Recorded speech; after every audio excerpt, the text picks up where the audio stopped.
चलो बच्चों,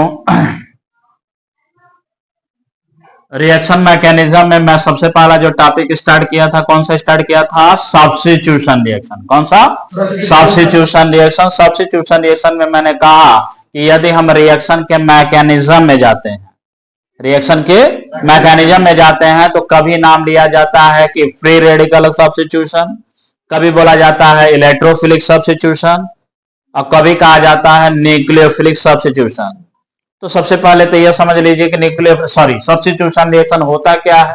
तो मैंने कहा ऐसा रिएक्शन जिसमें एक या एक से अधिक एटम किसी दूसरे एटम से रिप्लेस हो जाते हैं, तो ऐसे रिएक्शन को कौन सा रिएक्शन कहते हैं? सब्स्टिट्यूशन रिएक्शन कहते हैं, जो कि आप बेसिक क्लास 10th में ही सीख लेते हैं। लेकिन जब आप इंटरमीडिएट के क्लास को टच करते हैं तो उस समय एक नया वर्ड शुरू हो जाता है, इलेक्ट्रोफिलिक, न्यूक्लियोफिलिक। तो अभी अभी मैंने कहा कि आपका मैकेनिज्म में सारी चीजें देखी जाएंगी। तो ये क्या कहना क्या चाह रहा है? तो मैंने कहा यदि मान लीजिए सब्स्टिट्यूशन रिएक्शन आप देख रहे हैं, तो यह है मिथाइल क्लोराइड है, ये क्या है? NaOH है। इसको आप लोग क्या कहते हैं? सबस्ट्रेट। इसको क्या कहते हैं? रिएजेंट। तो सबस्ट्रेट का एक एटम रिएजेंट के दूसरे एटम से क्या हो जाता है? रिप्लेस हो जाता है। तो हमने देखा यहां बन गया CH3OH, यहां क्या था? CH3Cl, यहां क्या हो गया? CH3OH। इसका मतलब एटम या ग्रुप ऑफ एटम क्या हो गए? चेंज हो गए, रिप्लेस हो गए। तो इसलिए इस रिएक्शन को हम लोग कह दिए कौन सा रिएक्शन? Substitution reaction. लेकिन अब बात आती है कि न्यूक्लियोफिलिक सब्स्टिट्यूशन रिएक्शन क्या होता है। तो मैंने कहा यह जो नाम है ना आगे वाला न्यूक्लियोफिलिक, इसका मतलब रिएक्शन में सबसे पहले सबस्ट्रेट मॉलिक्यूल पर कौन सा स्पीसीज अटैक कर रहा होगा? तो न्यूक्लियोफाइल अटैक कर रहा होता है। मैंने कहा यदि मान लो सबस्ट्रेट पर रिएजेंट का फ्री रेडिकल अटैक करता है, तो उस रिएक्शन का नाम क्या बन जाता है? Free radical substitution reaction. यदि सबस्ट्रेट पर रिएजेंट का इलेक्ट्रोफाइल आकर अटैक करता है, तो रिएक्शन का नाम क्या बन जाता है? Electrophilic substitution reaction. इस रिएक्शन में सबस्ट्रेट के ऊपर क्या अटैक करने वाला है? न्यूक्लियोफाइल। तो मैंने कहा इसी रिएक्शन में मैंने देखा कि NaOH को जब हम पोलर सॉल्वेंट में डिसॉल्व कर देते हैं, तो यह Na अलग हो जाता है, OH अलग हो जाता है। Na के ऊपर पॉजिटिव चार्ज और OH के ऊपर कौन सा चार्ज आ जाता है? नेगेटिव चार्ज आ जाता है। तो कहा जाता है कि रिएजेंट से निकलने वाला स्पीसीज पर यदि नेगेटिव चार्ज आ जाता है, तो उस स्पीसीज को हम लोग कौन सा स्पीसीज कहते हैं? न्यूक्लियोफाइल। और यही न्यूक्लियोफाइल फिर क्या करता है? अटैक करता है किस पे? सबस्ट्रेट पर। अटैक करने के बाद इसका एक आइटम हटाएगा और खुद क्या हो जाएगा? जुड़ जाएगा। इसलिए इस रिएक्शन का नाम क्या बन जाता है? Nucleophilic substitution reaction. तो मैंने कहा first of all you learn the definition that is nucleophilic substitution reaction. तो कह रहा है ऐसा रिएक्शन जो किसकी वजह से हो रहा है? Brought about by the nucleophile. brought about by the nucleophile is called nucleophilic substitution reaction। और साथ ही साथ हमने एक एग्जांपल लिख लिया कि एल्किल हैलाइड, ये किस क्लास का कंपाउंड है? CH3Cl एल्किल हैलाइड का कंपाउंड है। यह हमारा कहां से आया है? रिएजेंट से आया न्यूक्लियोफाइल, और अटैक करके हमारा क्या बना दिया है? प्रोडक्ट, जो किस क्लास का दिखाई दे रहा है? अल्कोहल। और साथ में रिमेनिंग स्पीसीज क्या कर दिया? बाहर निकाल दिया। ठीक है ना? अब इसके बाद देखो, अब बात आती है कि क्या आप इसका रिएक्शन मैकेनिज्म लिख पाएंगे न्यूक्लियोफिलिक सब्स्टिट्यूशन रिएक्शन का? तो मैंने कहा इसके रिएक्शन मैकेनिज्म को लिखा जा सकता है, लेकिन उसको कैसे लिखेंगे? तो इसका मैकेनिज्म, ये तो हो गया general introduction about the nucleophilic substitution reaction. अब इसके आगे आप क्या देखेंगे? मैकेनिज्म। क्या देखेंगे? Mechanism of nucleophilic substitution reaction. ठीक है ना? अब न्यूक्लियोफिलिक सब्स्टिट्यूशन रिएक्शन का जब हम मैकेनिज्म पढ़ने जाते हैं, तो कहा जाता है कि इसका जो रिएक्शन होता है वह किसी एक पैरामीटर पे डिपेंड करता है, जिसको बोलते हैं रेट ऑफ रिएक्शन। क्या कहते हैं? Rate of reaction. मान लो मैंने कहा कि एल्किल हैलाइड हमारा सबस्ट्रेट है, रिएजेंट हमारा कोई न्यूक्लियोफाइल है, रिएजेंट हमारा कौन सा है? कोई न्यूक्लियोफाइल है, और वह अटैक कराकर क्या बना देता है? प्रोडक्ट बना देता है। तो ऐसे टाइम पे यदि रिएक्शन का हम रेट देखें, तो rate of reaction is directly proportional to active mass of substrate, active mass of substrate and active mass of reagent, active mass of reagent हो सकता है रिएक्शन का जो रेट है वो किस पे डिपेंड कर रहा है, सबस्ट्रेट पे डिपेंड कर रहा है। हो सकता है रिएक्शन का रेट दोनों पे ही डिपेंड कर रहा हो। तो on the dependency, on the dependency nucleophilic substitution reaction are of how many types, 2 types. कितने तरह के बन जाते हैं, 2 टाइप्स के बन जाते हैं, जिसमें पहला कहा जाता है SN1 रिएक्शन। कौन सा रिएक्शन, SN1 रिएक्शन। ये क्या मतलब है SN1 रिएक्शन का, तो मैंने कहा यस का मतलब होता है सब्स्टिट्यूशन। यस का मतलब क्या है, सब्स्टिट्यूशन है। यन का मतलब कौन सा, न्यूक्लियोफिलिक, न्यूक्लियोफिलिक। और वन का मतलब है यूनिमॉलिक्यूलर, यूनिमॉलिक्यूलर। यानी कि यह रिएक्शन किस प्रकार का है, सब्स्टिट्यूशन है। और कौन अटैक कर रहा है, न्यूक्लियोफाइल। और यहां पर रिएक्शन का रेट यूनि का मतलब होता है 1, बाई का मतलब होता है 2, ट्राई का मतलब होता है 3। तो यहां पर यूनिमॉलिक्यूलर का मतलब यह है कि किसी एक मॉलिक्यूल के ऊपर रेट ऑफ रिएक्शन क्या करता है, डिपेंड करता है। कहने का मतलब है कि इस वाले में SN1 वाले रिएक्शन में जो रेट ऑफ रिएक्शन है, जो रेट ऑफ रिएक्शन है वह मेनली किस पे डिपेंड करेगा, तो सबस्ट्रेट मॉलिक्यूल पर डिपेंड करेगा। किस पे डिपेंड करेगा, सबस्ट्रेट। अच्छा, ये स्क्वायर ब्रैकेट में लगा रहा हूं, इसका मीनिंग आपको पता है कि नहीं पता। केमिकल इक्विलिब्रियम, आने के इक्विलिब्रियम में हम लोग पढ़े हैं, this is the active mass. हम उसी की बात करते हैं जो रिएक्शन में एक्टिव है, जो नहीं है उसकी हम बात ही नहीं करते हैं।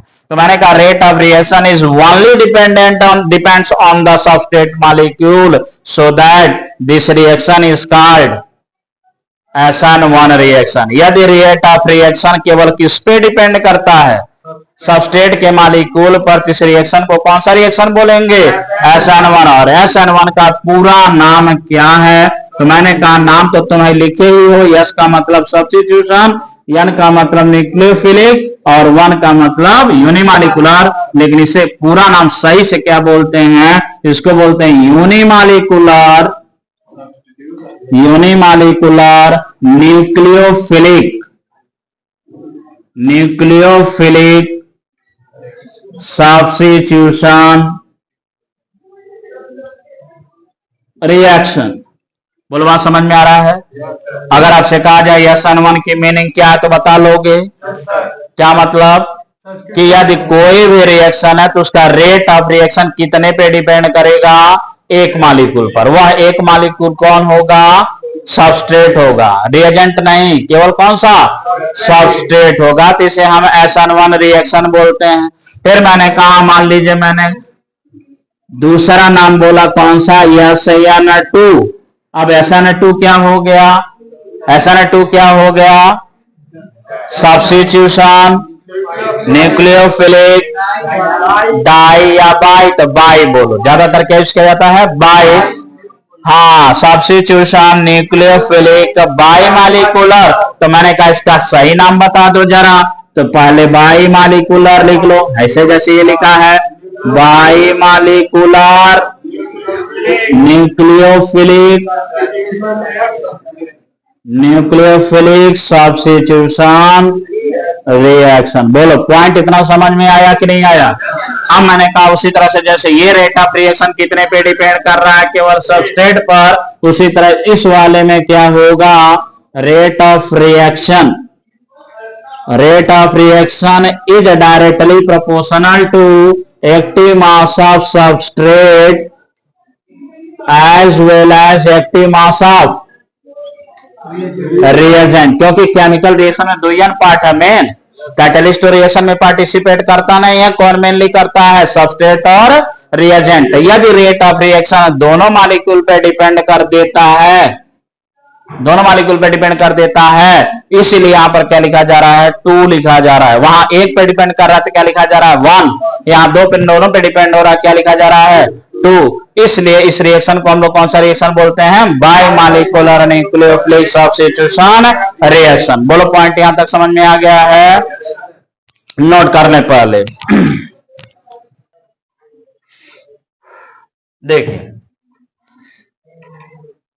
अब आपसे परीक्षा में ज्यादातर न्यूक्लियोफिलिक सब्स्टिट्यूशन नहीं पूछता है। क्या पूछता है आपसे? कहेगा explain the mechanism of SN1 SN2 reaction, या कहेगा right the difference between SN1 reaction and SN2 reaction. तो कहते हैं यदि इसका पूरा मैकेनिज्म आप समझ जाते हैं तो डिफरेंस आपको अपने आप उसका लिख लेंगे, ठीक है ना। तो अब मैकेनिज्म के लिए सबसे पहले हम किसका देखेंगे? Mechanism of SN1 reaction. तो देखिए, मैकेनिज्म ऑफ SN1 रिएक्शन का क्या मतलब है। तो मैंने कहा मैकेनिज्म ऑफ SN1 रिएक्शन में मैंने आपसे कहा है कि रिएक्शन के दौरान रिएक्शन इंटरमीडिएट बनता है। रिएक्शन इंटरमीडिएट मैंने आपको कहा कितने तरह का बनता है? ज्यादातर रिएक्शन में 5 प्रकार का। कौन कौन सा?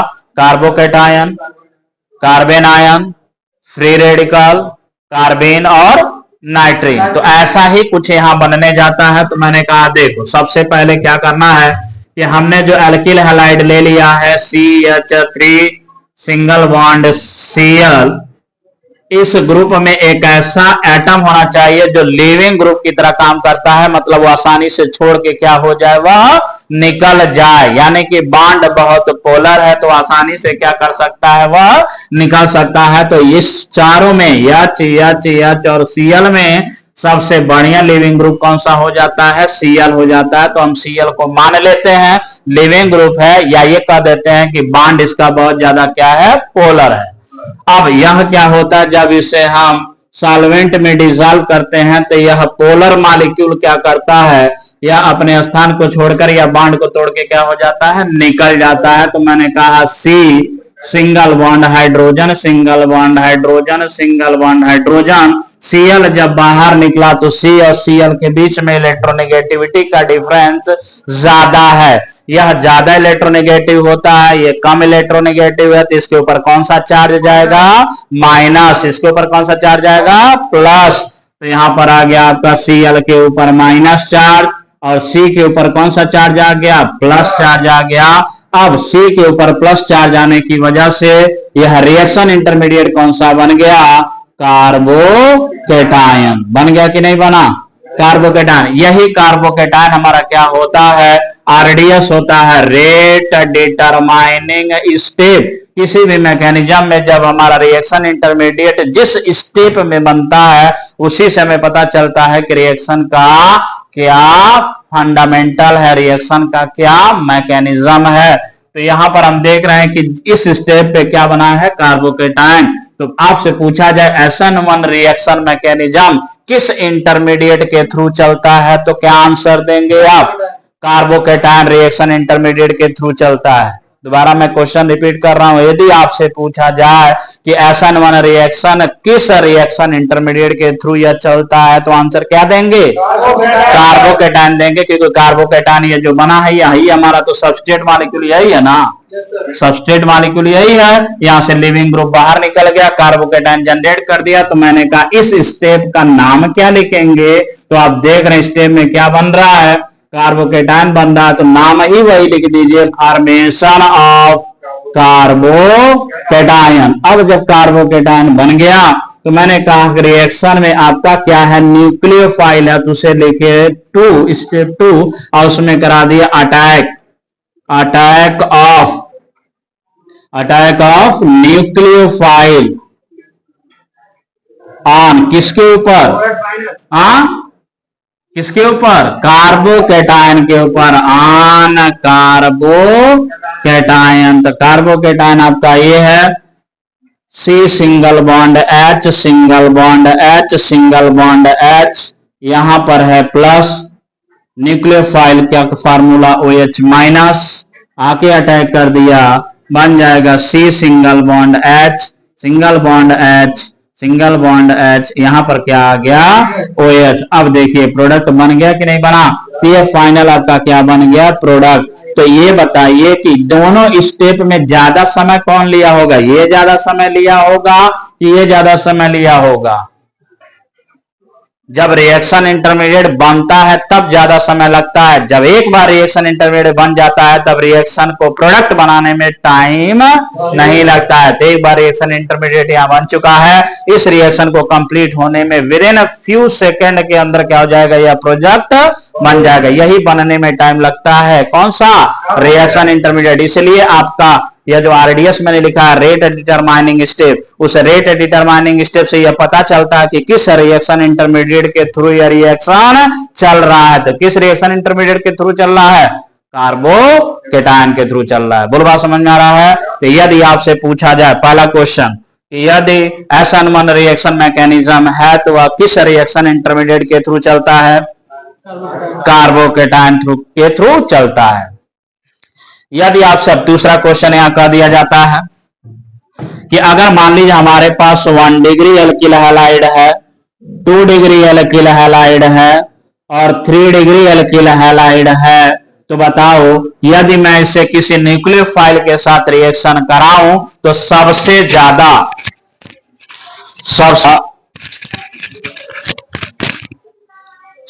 ज्यादा यील्ड किसके में बनाएगा, 3 डिग्री में बनाएगा कि 1 डिग्री में बनाएगा कि 2 डिग्री में बनाएगा। तो कहा जाता है कि अगर ऐसा क्वेश्चन आ जाता है तो पहले हमें यह देखना पड़ेगा कि 1 डिग्री अगर मान लो हम हाइड्रोजन एटम यहां से निकालें तो किस डिग्री का होगा, तो हमें मिलेगा 1 डिग्री कार्बोकेटायन। जैसे मैंने कहा single bond H, single bond H, single bond H और यहां से क्या हो गया, Cl बाहर निकला, तो कौन सा रिएक्शन इंटरमीडिएट बना, C प्लस बना, C प्लस बना। अब मैं तुमसे पूछा बताओ ये 1 डिग्री एल्किल हैलाइड है कि 0 डिग्री हैलाइड है कि 2 डिग्री हैलाइड है कि 3 डिग्री हैलाइड है, तो आप क्या बताओगे, 1 डिग्री नहीं है, this is the methyl cation है। ये क्या है, मिथाइल केटायन। 1 डिग्री तब होगा जब यहां पर क्या लग जाए, इस H के जगह क्या लग जाए, R लग जाए या कोई C आ जाए, तब ये 1 डिग्री। मैंने कहा मान लीजिए यहां पर C प्लस यहां है, इधर भी R आ गया, इधर भी R आ गया, लेकिन यहाँ क्या है, H है। बताओ ये कौन सी डिग्री, 2 डिग्री। मैंने कहा यहां पर C प्लस है, ये है R, ये है R, ये है R। अब ये कौन सी डिग्री, 3 डिग्री। कौन सी डिग्री, अब सारा टाइम है, ठीक है ना। तो मैंने कहा मान लो अब ये कौन सी डिग्री बन गया, 3 डिग्री बन गया। तो मैंने तुमको एक जगह मैंने एक्सप्लेन किया है, यदि तुमसे पूछा जाए कौन सा कार्बोकेटायन ज्यादा स्टेबल है, तो 1 डिग्री ज्यादा स्टेबल है कि 3 डिग्री ज्यादा स्टेबल है, 3 डिग्री ज्यादा स्टेबल है। तो मैंने कहा यदि तीनों कंटेनर अलग अलग कंटेनर में लेकर रिएक्शन लगा रहा हूं तो सबसे ज्यादा प्रोडक्ट यील्ड कहां आएगा, इस वाले में आएगा कि इस वाले में आएगा। तो कहा जाता है ऐसा रिएक्शन जिसमें जितना ज्यादा स्टेबल रिएक्शन इंटरमीडिएट बनेगा उसका प्रोडक्ट यील्ड उतना ही ज्यादा क्या होगा, अच्छा होगा। तो सबसे स्टेबल रिएक्शन इंटरमीडिएट कौन बन रहा है, 3 डिग्री, इसलिए प्रोडक्ट किसका ज्यादा बनेगा, 3 डिग्री। यानी कि रिएक्शन यदि लगा दिया गया है, SN1 रिएक्शन लगा दिया गया है और कहा जा रहा है कि हमारे पास डिफरेंट टाइप के एल्किल हैलाइड है, तो उसका जरा ऑर्डर बता दीजिए रिएक्टिविटी का। तो सबसे बढ़िया किसका होगा, 3 डिग्री एल्किल हैलाइड, उसके बाद 2 डिग्री एल्किल हैलाइड, उसके बाद 1 डिग्री एल्किल हैलाइड। क्यों ऐसा हो रहा है, क्योंकि रिएक्शन हमारा रिएक्शन इंटरमीडिएट कौन सा बन रहा है, कार्बोकेटायन बन रहा है। पहला पॉइंट समझ में आ गया ये, यानी कि 2 क्वेश्चन हो गया। पहला क्वेश्चन तो हुआ कि SN1 रिएक्शन मैकेनिज्म किस इंटरमीडिएट के थ्रू चलता है, तो कार्बोकेटायन के थ्रू चलता है। मैंने कहा जो एक्टिविटी है, रिएक्शन एक्टिविटी या different type of alkyl halide है, तो किसके रिस्पेक्ट में फेवर होता है, तो SN1 रिएक्शन किसके रिस्पेक्ट में फेवर होता है, 3 डिग्री एल्किल हैलाइड के रिस्पेक्ट में फेवर होता है। तो अगर करेक्ट ऑर्डर की बात किया जाए तो क्या बन जाएगा, 3 डिग्री एल्किल हैलाइड, फिर उसके बाद कौन सा देगा, 2 डिग्री एल्किल हैलाइड, उसके बाद कौन सा देगा, 1 डिग्री एल्किल हैलाइड देगा। ठीक है ना। अब आ जाओ यहां पर कभी कभी कह देता है कि यहां पर रैसमिक मिक्सचर बनेगा, पार्शियल इन्वर्जन होगा, रिटेंशन होगा। यहां पर एक वर्ड है वार्डेन इन्वर्जन। कौन सा वर्ड है, वार्डेन इन्वर्जन। इसी से यहां पर एक इन्वर्जन की बात कर जाता है, उसे बोलते हैं स्टीरियो केमिस्ट्री। क्या बोलते हैं, स्टीरियो केमिस्ट्री। अभी तो आपके लिए एडवांस होगा हुआ, क्योंकि अभी आप स्टीरियो नहीं जानते हैं। स्टीरियो का मतलब ये होता है कि जब हम किसी भी चीज की बात करेंगे तीनों एक्सिस में इमेजिन करना होता है कि तीनों एक्सिस है कहां। जैसे मैं इस बोर्ड पे पढ़ा रहा हूं तो आपको दो ही एक्सिस दिखाई दे रहा है। कौन कौन सा एक्सिस? एक्स एक्सिस और वाई एक्सिस। जेड एक्सिस आपको दिखाई नहीं दे। जब तीनों आपको दिखाई देने लगे तब समझ जाइए आप 3 डिग्री की बात कर रहे हैं, 3 डायमेंशनल की बात करते हैं। तो 3 डायमेंशनल इतनी आसानी से समझ में नहीं आता, चीजों को इमेजिन करना पड़ता है। जैसे यदि मैंने कहा कि बताओ यह ऊपर वाला बॉन्ड एंगल, ये वाला बॉन्ड एंगल कितने का है? 109 डिग्री 28 मिनट। ये वाला बॉन्ड एंगल कितने का है? 109 डिग्री 28 मिनट। ये भैया यहाँ पर इतना ज्यादा दिखाई दे रहा है, यहाँ इतना छोटा दिखाई दे रहा है, तो आप कह रहे हैं यहाँ भी 109 है, यहाँ भी 109, ये कैसे हो सकता है? हाँ, वो क्या है? पीछे है। वो आप इमेजिन कर रहे हैं कि ये जो बांड है ना, ये बांड पीछे है और ये दो बांड कहां पर है? आगे है। तो इस प्रकार का इमेजिनेशन की जब भी बात होगी तो एक वर्ड उसके साथ जुड़ेगा जिसको बोलते हैं स्टीरियो केमिस्ट्री। क्या बोलते हैं? Stereo chemistry. तो अब स्टीरियो केमिस्ट्री में बात जब आती है तो यहाँ पर मैंने कहा यदि मान लो सी पर प्लस चार्ज है, यहाँ पर हाइड्रोजन लगा है, यहाँ पर हाइड्रोजन लगा है, यहाँ पर हाइड्रोजन लगा है, अब हमारा OH माइनस क्या करने वाला है? अटैक करने वाला है। हमारा OH माइनस अटैक करने वाला है। तो यह OH माइनस किधर से अटैक कर सकता है?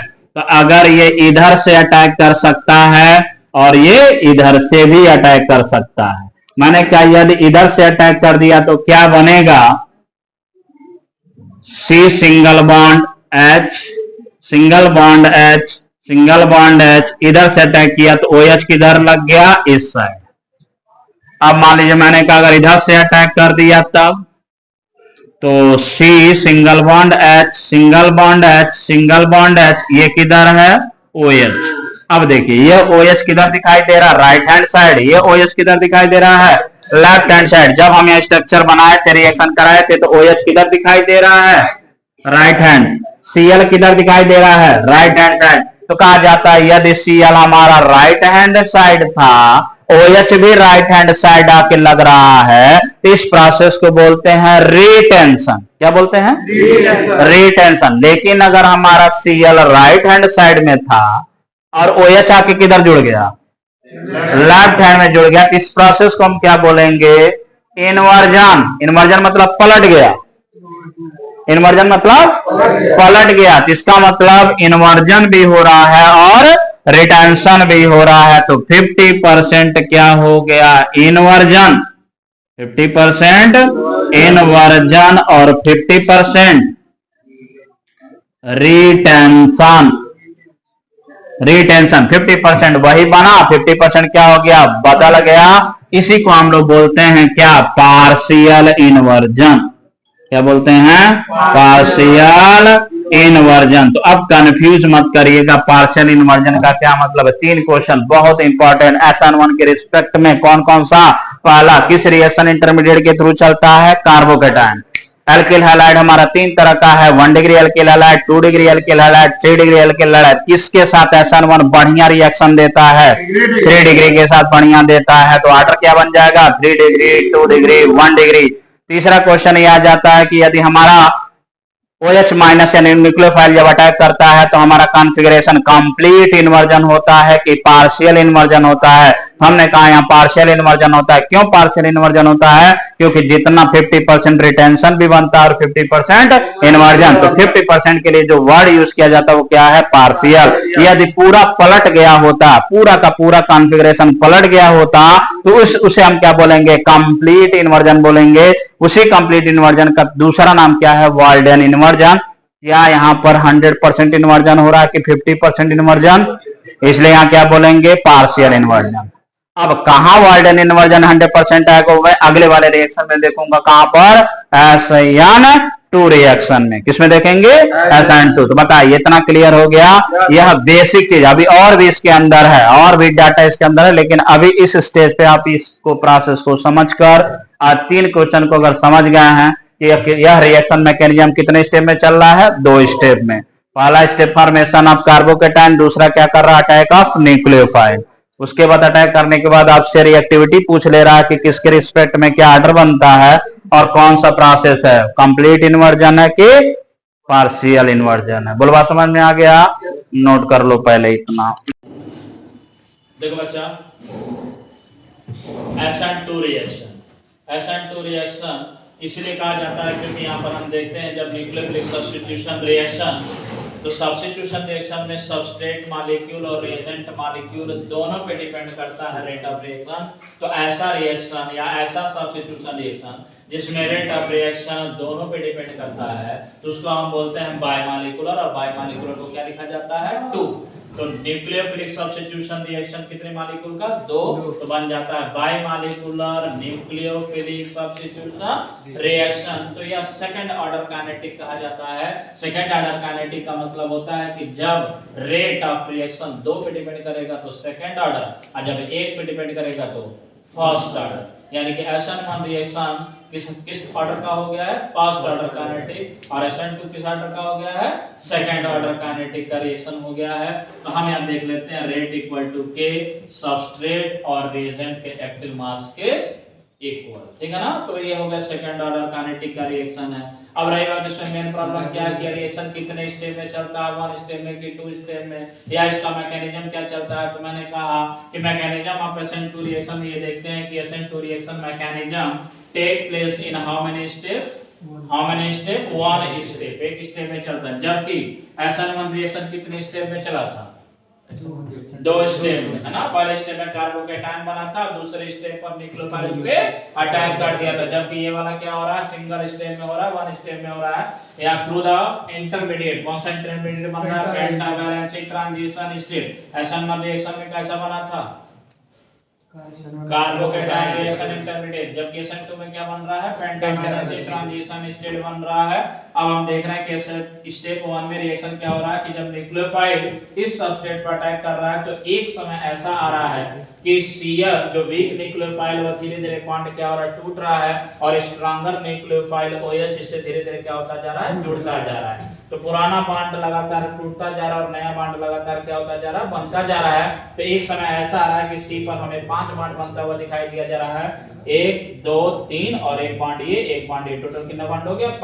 5 बॉन्ड बनने की वजह से इस स्टेट का क्या नाम है? पेंटावैलेंसी ट्रांजिशन स्टेट। ट्रांजिशन का मतलब फेज बदल रहा है, यानी कि एल्किल हैलाइड किसमें बदल रहा है? अल्कोहल में बदल रहा है। तो ट्रांजिशन बदल रहा है, तो इसलिए इसको बोलते हैं पेंटावैलेंसी। 5 बॉन्ड बनने को पेंटावैलेंसी, T का मतलब ट्रांजिशन, स्टेट स्टेट हो सकता है बदल जाए, तो पेंटावैलेंसी ट्रांजिशन स्टेट कहा जाता है। कि ऑर्गेनिक कंपाउंड में कार्बन कितना बॉन्ड बनाता है? 4 बॉन्ड बनाता है, लेकिन यहाँ पर कितना बॉन्ड बनाता हुआ दिखाई दे रहा है? 5। इसलिए यह बना हुआ स्ट्रक्चर नेचुरली क्या है? अनस्टेबल है। अनस्टेबल होने के कारण ताड़ देना, ये बॉन्ड यहाँ से क्या करेगा? तोड़ के निकालेगा, और स्ट्रॉन्गर न्यूक्लियोफाइल क्या हो जाएगा? जुड़ जाएगा। तो वीकर क्या हुआ? वीकर न्यूक्लियोफाइल बाहर निकल गया, और स्ट्रॉन्गर न्यूक्लियोफाइल OH क्या कर दिया? बॉन्ड बना दिया। तो मैंने कहा Cl हमारा वीक न्यूक्लियोफाइल है, ये टूट के बाहर निकल गया, और OH उसी के जगह आकर क्या हो गया? लग गया। लेकिन ये सभी कितने स्टेप में हो रहा है? एक ही स्टेप में हो रहा है, क्योंकि ऐसा नहीं कि Cl पहले बाहर निकलेगा फिर OH जुड़ेगा। अगर Cl पहले बाहर निकल रहा है, OH यदि बाद में जुड़ रहा है, तो ये कौन सा रिएक्शन हो जाता है? SN1। लेकिन Cl धीरे धीरे निकल रहा है और उसी के साथ OH क्या हो रहा है? जुड़ता जा रहा है। इसका मतलब एक ही समय पे 2 काम हो रहा है, टूट के निकलना भी चाह रहा है और जुड़ जाना भी चाह रहा है। तो इस प्रकार हम देख रहे हैं कि यह सिंगल स्टेप में या अनस्टेबल होने के कारण, इसकी स्टेबिलिटी ना होने के कारण ये रिएक्शन भी बहुत कम समय के लिए बनता है। तो हम देखते हैं कि रिएक्शन कितने स्टेप में हो जाता है? एक ही स्टेप में। एक ही स्टेप में टूट रहा है और एक ही स्टेप में क्या हो रहा है? जुड़ रहा है। Cl का निकलना और OH का जुड़ना एक ही स्टेप में हो रहा है। So that this reaction mechanism take place in single step, और इसका जो रिएक्शन इंटरमीडिएट बन रहा है क्या बनता है? पेंटावैलेंसी ट्रांजिशन स्टेट। बोलो क्लियर है यहां तक? अब इसके बाद मैंने कहा इसी के साथ जो 3 इंपॉर्टेंट क्वेश्चन, पहला क्या कि यह जो रिएक्शन इंटरमीडिएट, यह रिएक्शन मैकेनिज्म किसके थ्रू चला है? तो आंसर होगा कौन सा? Pentavalency transition state. यानी कि SN2 reaction mechanism takes place through which reaction intermediate? Then answer is pentavalency transition state. दूसरा इंपॉर्टेंट क्वेश्चन मैंने कहा कि मान ले हमारे पास एल्किल हैलाइड जो है, जैसा हमने यहाँ CH3Cl लिखा है, इसी तरह से एल्किल हैलाइड हमारे पास 3 प्रकार के होते हैं। 1 degree alkyl halide, 2 degree alkyl halide और 3 degree, primary, secondary and tertiary. कहा जाता है हमारे पास दोनों प्रकार के रिएक्शन है, SN1 रिएक्शन भी और SN2 रिएक्शन है। तो हम SN2 के केस में जब देखते हैं कि ऑर्डर रिएक्टिविटी किसकी होगी, एल्किल हैलाइड की रिएक्टिविटी क्या होगा, तो हम देखते हैं 1 डिग्री अल्किल हैलाइड ज्यादा बढ़िया प्रोडक्ट बनाता है as compare to second degree alkyl halide और थर्ड डिग्री अल्किल हैलाइड। क्यों बेटर बनाता है? कहा जाता है कि यदि कार्बन 5 बॉन्ड बना रहा है तो यह 5 बॉन्ड जो बने हैं जिस एटम से, अगर उनकी साइज छोटी है तो वह स्टेबल होंगे, लेकिन अगर साइज बड़ी है तो वह दोनों एटम पहले आपस में क्या करने जाएंगे? टकराने लगेंगे। टकराने की वजह से यहाँ एक इफेक्ट लगने लगेगा जिसे हम क्या बोलते हैं? Steric effect. Due to development of the steric effect between the two atoms that why molecule get unstable. बनने से पहले, प्रोडक्ट बनने से पहले वो क्या हो जाएगा? टूट जाएगा। इसलिए हम देखते हैं कि 3 डिग्री केस में स्टेरिक हिंड्रेंस ज्यादा है, 1 डिग्री में स्टेरिक हिंड्रेंस बहुत कम है, इसलिए यहाँ प्रोडक्ट ज्यादा बनेगा SN2 के केस में और यहाँ क्या हो जाएगा? कम बन जाएगा। तो आंसर आपका होगा the order of reactivity order of alkyl halide toward the SN2 reaction is 1 degree alkyl halide, then 2 degree alkyl halide, then 3 alkyl halide. अब इसमें तीसरा क्वेश्चन आ जाता है, कहता है कि what is Walden inversion. Walden inversion क्या है? तो यहाँ मैंने आपको दिखाया कि SN1 रिएक्शन में क्या हुआ था? 50% रिटेंशन हुआ था और 50% इन्वर्जन। जो OH का अटैक था वो साइड से भी था, मतलब सेम साइड से भी था और बैक साइड से। तो 50% रिटेंशन होगा, 50% क्या हो गया? इन्वर्जन। बट जब हम SN2 रिएक्शन देख रहे हैं तो हम देख रहे हैं कि एक ही स्टेप में Cl का बाहर निकलना होता है और OH का अटैक करना भी सिंगल स्टेप में है, जिसको एक ही जगह से दिखाई दे रहा है, एक ही जगह है जहां से वो अटैक कर सकता है। वो अटैक कहां से है? बैक साइड से। यदि वह बैक साइड से अटैक करता है तो OH हमारा कहां पर जाके जुड़ जाएगा? बैक साइड से, क्योंकि फ्रंट साइड पे क्या है? Cl है। तो जो भी हमारा कॉन्फ़िगरेशन मिलेगा वह कॉन्फ़िगरेशन पहले से क्या हो गया? पलट गया। यानी कि 100% इन्वर्जन टेक प्लेस हुआ यहाँ पर और 100% अगर इन्वर्जन हो जाता है, पूरा कॉन्फ़िगरेशन पलट जाता है, तो जिस साइंटिस्ट के द्वारा काम किया गया उसके नाम से इसका नाम बन जाता है वाल्डेन इन्वर्जन। तो वाल्डेन इन्वर्जन का मतलब है कि फ्रंट साइड पर अगर कोई एटम है तो हमेशा अटैक किधर से होगा? बैक साइड से। तो अगर 100% इन्वर्जन है तो उसको वाल्डेन इन्वर्जन करते हैं, अगर 50% इन्वर्जन है तो उसे क्या करते हैं? पार्शियल इन्वर्जन करते हैं। तो SN1 रिएक्शन में क्या है? पार्शियल इन्वर्जन है, और जबकि SN2 में कौन सा रिएक्शन, कौन सा है? वाल्डेन इन्वर्जन है। बोले क्लियर है यहाँ तक?